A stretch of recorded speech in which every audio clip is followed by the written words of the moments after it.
Hello good morning सुप्रभात दोस्तों। आइए आज हम स्टार्ट करते हैं।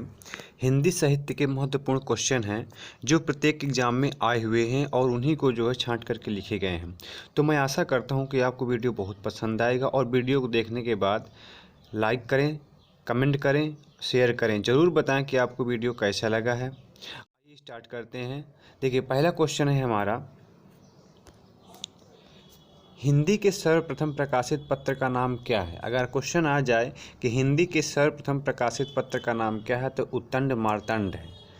बहुत ही इम्पोर्टेंट क्वेश्चन है ये। और छायावाद के प्रवर्तक का नाम क्या है तो जयशंकर प्रसाद। छायावाद के प्रवर्तक का नाम क्या है, जयशंकर प्रसाद है। अगला क्वेश्चन है कि प्रगतिवाद उपयोगिता का दूसरा नाम है, ये कथन किसका है तो ये कथन है नंद दुलारे वाजपेयी जी का है। प्रेमचंद के अधूरे उपन्यास का नाम क्या है, मंगलसूत्र। यानी मंगलसूत्र जो है प्रेमचंद का अधूरा उपन्यास है। अगला क्वेश्चन है कि रामधारी सिंह दिनकर को भारतीय ज्ञानपीठ पुरस्कार कब प्राप्त हुआ था किसके लिए तो उर्वशी के लिए प्राप्त हुआ था।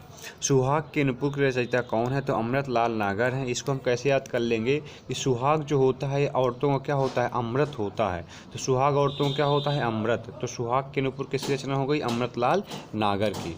अगला क्वेश्चन है संस्कृति के 4 अध्याय किसकी रचना है तो ये रामधारी सिंह दिनकर की रचना है। अगला क्वेश्चन है अशोक के फूल निबंध संग्रह के रचनाकार कौन है तो अशोक के फूल निबंध संग्रह के रचनाकार है हजारी प्रसाद द्विवेदी। अगला क्वेश्चन है कि झरना काव्य संग्रह के रचयिता कौन है तो झरना काव्य के संग्रह रचयिता हैं जयशंकर प्रसाद। दुरित दुख दैन्य न थे जब ज्ञात, अपरिचित जरा मरण भ्रूपात। पंक्ति के रचनाकार कौन है तो सुमित्रानंद पंत हैं। अगला क्वेश्चन है कि निराला के राम तुलसीदास के राम से भिन्न और भवभूत के राम के निकट हैं, यह कथन किस हिंदी आलोचक का है तो डॉक्टर रामविलास शर्मा का है।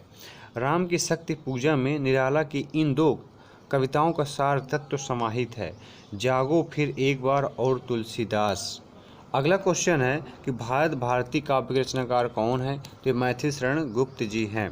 मनुष्य के आचरण के प्रवर्तक भाव या मनोविकार ही होते हैं, बुद्धि नहीं, ये कथन किसका है, रामचंद्र शुक्ल का है। अगला क्वेश्चन है रसमीमांसा सिद्धांत। रस सिद्धांत से संबंधित पुस्तक है, इस पुस्तक के लेखक कौन हैं तो आचार्य रामचंद्र शुक्ल जी हैं। अगला क्वेश्चन परहित सरिस धर्म नहीं भाई, पर पीड़ा सम नहीं अधमाई, इस पंक्ति के रचयिता कौन है तुलसीदास जी हैं। सांच बराबर तप नहीं, झूठ बराबर पाप, इस पंक्ति के रचयिता कौन है तो कबीर दास जी हैं। अगला है कि अष्टछाप के सर्वश्रेष्ठ भक्ति कौन है, अष्टछाप के सर्वश्रेष्ठ कवि हैं सूरदास जी। भूषण किस रस के कवि हैं तो वीर रस के कवि हैं। अगला क्वेश्चन है कि हिनीलस का आदि कवि किसे माना जाता है तो स्वयंभू को माना जाता है। अगला क्वेश्चन है उपन्यास और कहानी का मूल अंतर क्या होता है तो इसका अंतर होता है विषय निरूपण। हिनीलस पत्रिका कादम्बनी के संपादक कौन है, राजेंद्र अवस्थी जी हैं। रामधारी सिंह दिनकर किस रूप के कवि माने जाते हैं तो ये वीर रस के कवि माने जाते हैं। सूर्यकांत त्रिपाठी निराला को कैसा कवि माना जाता है, क्रांतिकारी कवि माना जाता है। एग्जाम में कई बार क्वेश्चन पूछे गए हैं ये। अगला क्वेश्चन है कि चारु शब्द की शुद्ध भावात्मक संज्ञा है, यानी चारु की जो है भावात्मक संज्ञा क्या बनेगी, चारुता। हिंदी भाषा की बोलियों के आधार पर छत्तीसगढ़ी बोली है पूर्वी हिंदी।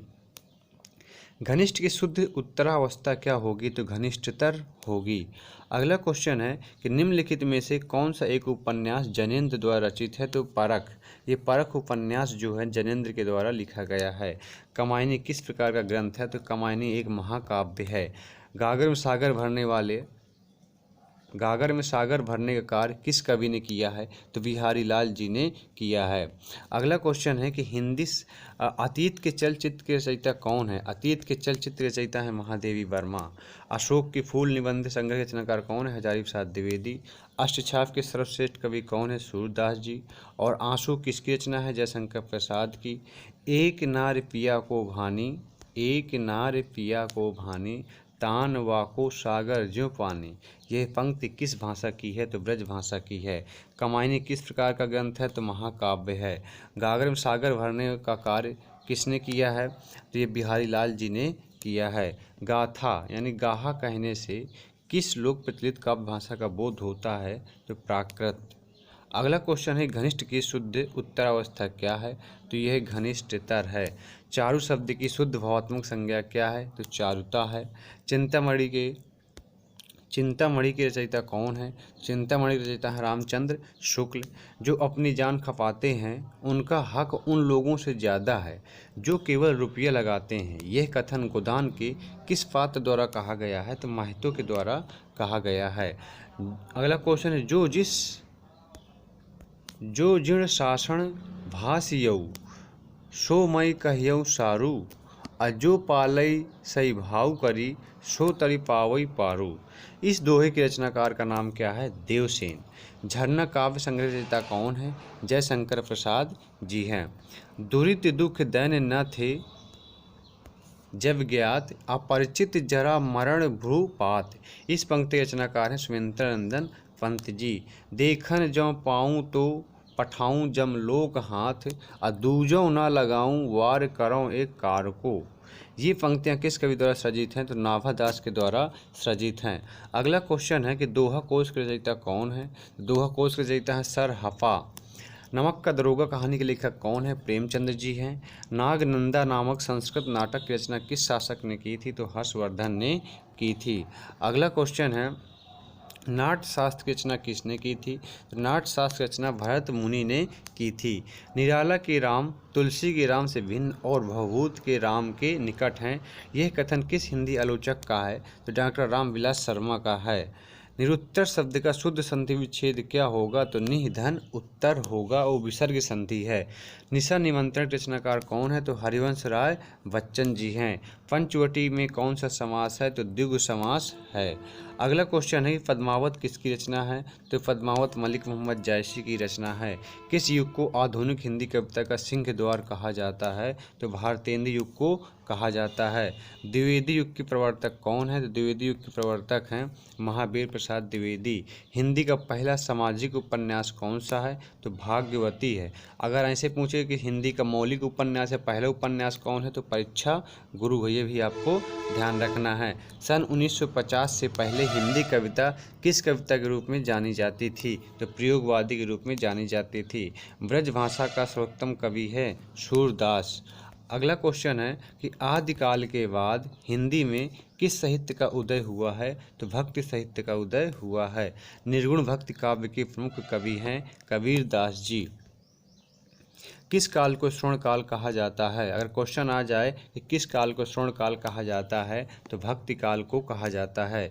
हिंदी का आदि कवि किसे माना जाता है? तो स्वयंभू को। हिंदी का आदि कवि किसे माना जाता है? स्वयंभू को। आधुनिक काल का समय कब से माना जाता है? तो 1900 से अब तक जो है आधुनिक काल का समय माना जाता है। जयशंकर प्रसाद की सर्वश्रेष्ठ रचना कौन सी है? तो उनकी रचना है कामायनी। बिहारी ने क्या लिखे हैं? बिहारी ने दोहे लिखे हैं। टोटल 719 दोहे लिखे हैं। अगला क्वेश्चन कबीर के शिष्य थे, तो कबीर के शिष्य का नाम था रामानंद। कबीर किसके शिष्य थे? यानी कबीर के रामानंद के शिष्य थे और रामानंद के शिष्य थे कबीर। कबीर के गुरु थे रामानंद। पद्मावत महाकाव्य कौन सी भाषा में लिखा है? तो पद्मावत जो है अवधी भाषा में लिखा है। जय हिंद दोस्तों। ऐसे वीडियो देखने के लिए हमारे चैनल स्टडी मेक्स फ्यूचर को लाइक करें, सब्सक्राइब करें और कमेंट करके ज़रूर बताएं कि आपको वीडियो कैसा लगा है। और यदि आपको इसका PDF चाहिए तो डिस्क्रिप्शन में टेलीग्राम का लिंक दिया गया है, वहाँ से जुड़ करके आप इसका PDF प्राप्त कर सकते हैं। जय हिंद दोस्तों।